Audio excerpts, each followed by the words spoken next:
China and India compete for influence in economically battered Sri Lanka. Hello and welcome to VOA Asia Weekly. I'm Chris Casqueo in Washington. That story coming up, but first making headlines. A U.S. law went into effect that blocks imports from China's Xinjiang region unless businesses can prove the items were made without forced labor. South Korea launched its first domestically built space rocket, carrying what officials call a functioning performance verification satellite.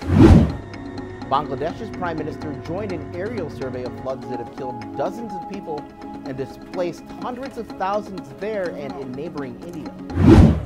Major flooding in southern China has forced the evacuation of tens of thousands of people. A hotel and casino resort in the world's biggest gambling hub of Macau was locked down by authorities with 700 people inside as the population took part in mass COVID testing.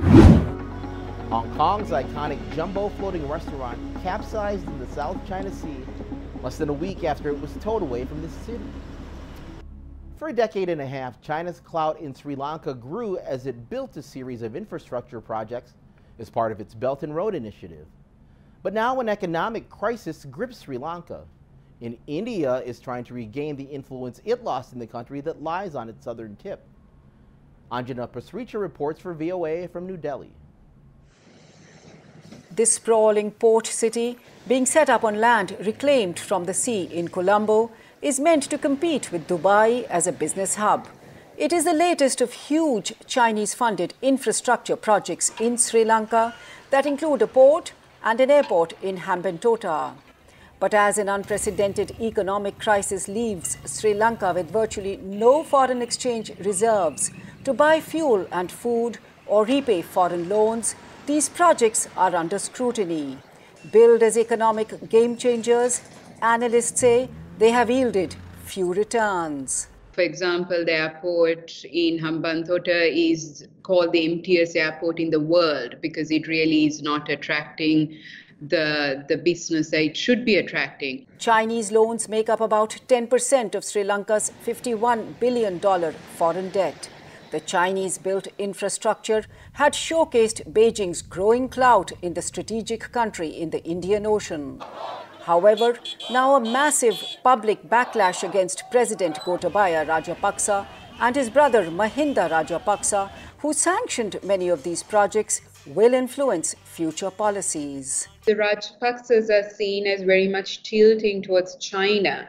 So I think there is going to be a more balanced foreign policy and trying to get more assistance from different and diverse actors. That is good news for India, for which the Chinese presence close to its southern shores had become a strategic headache. New Delhi has committed to provide $3 billion to Colombo in loans, credit lines and credit swaps since the crisis spiraled. It has also shipped food, fuel and medical supplies to ease hardships caused by the massive shortages of essential commodities. The fact that India has come through in terms of addressing urgent needs, urgent humanitarian needs, is very welcome by many Sri Lankans. And that, I think, I speak to across the board. Many are realizing that India is a true friend. For New Delhi, recovering ground lost to China is a boost as it tries to counter Beijing's growing clout in South Asia. Anjana Pasricha for VOA News, New Delhi. Visit our website voanews.com for the most up-to-date stories. This is VOA Asia Weekly.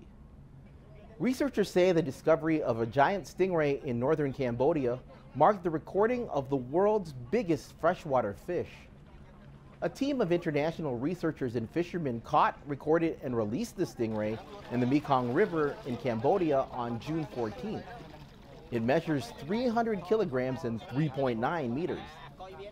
The female fish was named Borami, or full moon in the Khmer language, because of its round shape. It was fitted with an acoustic device that will enable biologists to monitor its behavior and track its location. Thanks for watching VOA Asia Weekly. I'm Chris Casquejo. See you next week.